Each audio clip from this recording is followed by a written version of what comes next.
शेख साहब, आपने तो आसिफ जरदारी के हवाले से कहा ही था, मगर ये जो मामला हुआ है, ये आसिफ जरदारी साहब को बैकडोर से मैनेज किया गया या ये सारा का सारा खुद ही हो गया पीडीएम में? शाहजेब खानजादा, अब आप इतने सीनियर एंकर हैं, आसिफ जरदारी को कोई मैनेज कर सकता है? वो खुद मैनेज करता है सारे हालात और वाक़यात को। वो कहाँ से शुरू हुआ है देखें, आप उसकी उठान देखें शाहजेब, और कहाँ तक पहुँचा है, उसकी शादी से लेके उसकी सियासत तक, उसकी पॉलिटिक्स तक, उसकी सेनेट इलेक्शन तक, उसके ज़िमनी इलेक्शन तक। मेरा मतलब है वो बखेर के छाती के साथ लगा के ताश खेलता है, और मैनेज किसने करना है उसको? किसी ने मैनेज नहीं किया। उसका एजेंडा यही था कि कौन अपनी हुकूमत को सिंध में जाने देगा जी। हुकूमतें कोई आसानी से तो नहीं बनती या मिलती।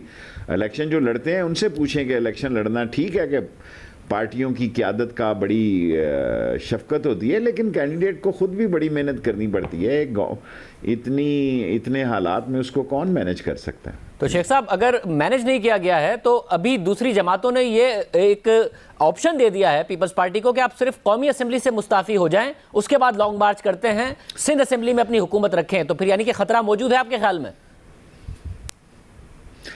शाहजेब, आसिफ जरदारी ने एक दफ़ा बता दिया, मैं आसिफ जरदारी मस्जिदों, मंदिरों, चर्चों, चैनलों और सारे इस मुल्क के इंटेलेक्चुअल सियासतदानों, मैंने अपना तीनों यके गिरे हैं और आपको बताया here I am and my name is Zardari.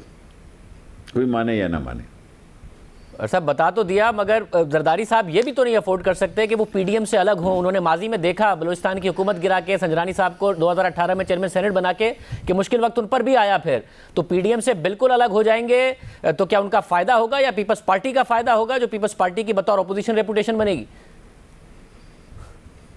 देखिए, इमरान खान बज़ात खुद एक हैवी वेट पोलिटिकल पर्सनैलिटी है। वो तमाम मसलों के लिए तैयार थी। मैं तो बड़ी माजरत के साथ अर्ज़ करना चाहता हूँ, ज़्यादा मसला तो इंटीरियर मिनिस्ट्री पर पड़ना था कि इस्लामाबाद को कैसे हैंडल किया जाए, और लोगों ने सुख का सांस लिया है। लोग टीवी पे सारी बातें सुन रहे हैं। इन्होंने कहा इलेक्शन नहीं लड़ने, इन्होंने इलेक्शन लड़े। इन्होंने कहा सेनेट में नहीं जाना, ये सेनेट में आया। इन्होंने कहा जनाब फलां नहीं जाना।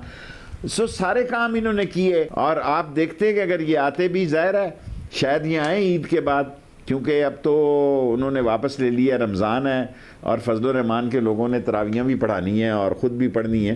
तो ये सारी बातें एक डिफरेंट नहज पे चली गई हैं, और हुकूमत को सुख और चैन की रिपोर्ट है हुकूमत की तरफ से।